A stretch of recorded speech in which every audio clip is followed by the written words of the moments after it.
Hello and welcome back to my channel. So in this video we'll see how to fix this site can't be reached error. Many times you are having active internet connection, still you will get this kind of error. You are not be able to visit any website or any URL. So let's see how to fix this. Click on start, go to control panel.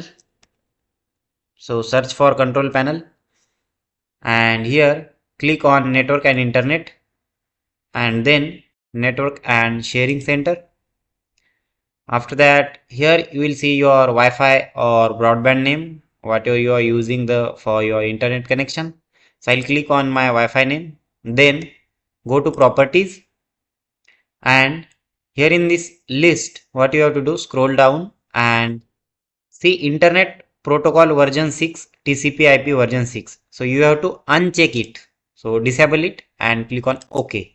Then click on close and close this.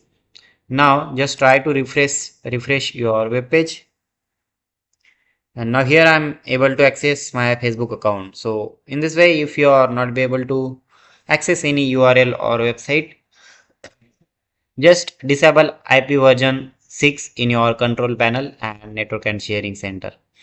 So that's all for this video. Please do like, share and subscribe to our channel. Thank you for watching this video.